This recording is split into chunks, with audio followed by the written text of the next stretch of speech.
My name is Anita Womack, and I have Sjogren syndrome, an autoimmune disease where my white blood cells attack the moisture-producing glands of my body.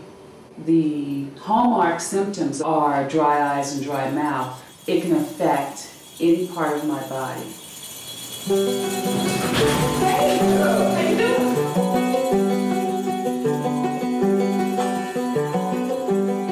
I was diagnosed with the disease when I was 38 years old, but I believe I've had it since I was 16.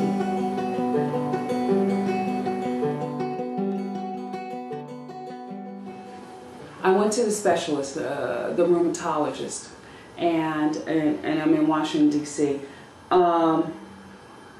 So I'm in the waiting room, and I'm just in so much pain. I've never felt pain like that before.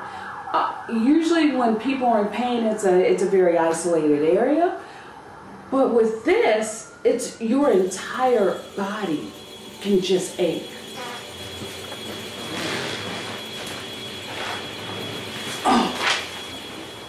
Oh my. I just woke up. It's February 22nd, and I woke up with chest pains. It feels like I'm having constriction in my chest, similar to like an asthma attack. Hi, Logan. Hi, Logan.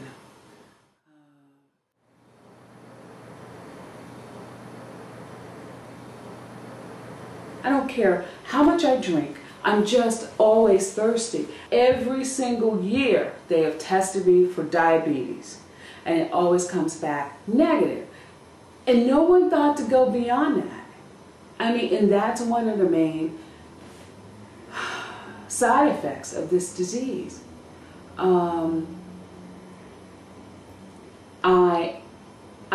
It's just been the last couple of years I've had problems with my eyesight. My eyes have been so dry that the ophthalmologist has plugged my tear ducts. I thought it was the weirdest thing when he suggested it. I thought, what? He's like, don't worry, you're not going to feel it. You know, so if I had a dime for every time a doctor told me, oh, don't worry, you're not going to feel it. We're in my bedroom, and this is my dresser, the top of my dresser where I keep my meds and alternative medicines and vitamins and that kind of thing. So this is domperidone, not to be confused with domperidone. It's domperidone, and this I'm supposed to take 4 times a day. This helps me to swallow. This one medication cost me $168 a month. This is ranitidine. I also keep a small stash of prednisone, which is a steroid, in case I have some out of control inflammation. That's really for joints and muscle aches. Evozac is for hydration. This is Restasis. Restasis is a prescription eye medication, and then I have a gel I have to put in my eyes at night. I take glucosamine for my joints. I take a really high potency of vitamin C.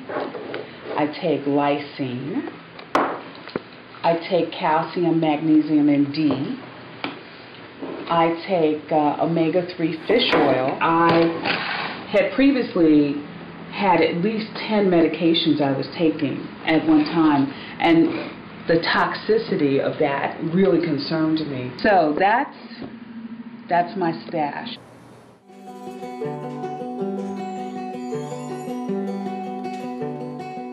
I was always considered a sickly child, the sickly child of the family.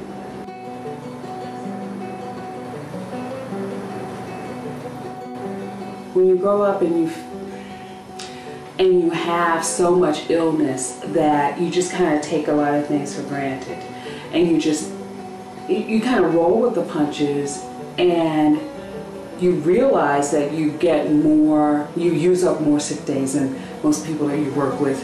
You just have a lot more downtime than most people around you. But there's nothing you can do about it, so it just becomes part of who you are.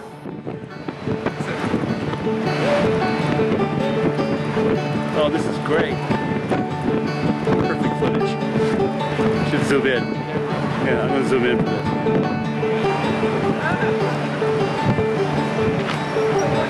Here's your B-roll moment, baby. I'm 53 years old. And I'm married, so I have someone here to support me mentally, physically.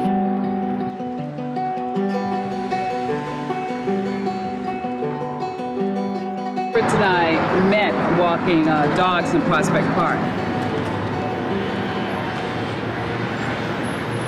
I'm happy to have Fritz in my life to help me deal with this disease. It can be very difficult, very difficult. And Fritz has been very helpful.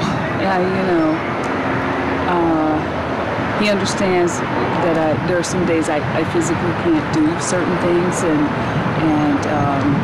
he steps up. Quite frankly, part of this disease is stress triggered anyway, and so the less stress in your life, the less time you have days where you're under the weather. So if I can do anything to remove stress from the equation, then I'm doing my job. And that's my job as your husband. I have been taking Plaquenil for 15 years, and I had to recently stop. They were concerned that the Plaquenil was causing my vision to change. If that was occurring, it was not going to be a temporary change. It was going to be permanent. They said that I had an option of taking methotrexate or cyclosporin, and it increases your chances of lymphoma. It's not an absolute, but it does increase your chances of lymphoma. Well, Sjogren's all by itself increases my chances of lymphoma. So when that option was offered to me by the doctor, Dr. Ast, and we'll meet Dr. Ast, and I said to him, so what does that mean? Am I signing up for lymphoma? If I already have a condition that is increasing my chances for lymphoma, and then the drug that I'm taking increases my chances for lymphoma, what the hell does that mean?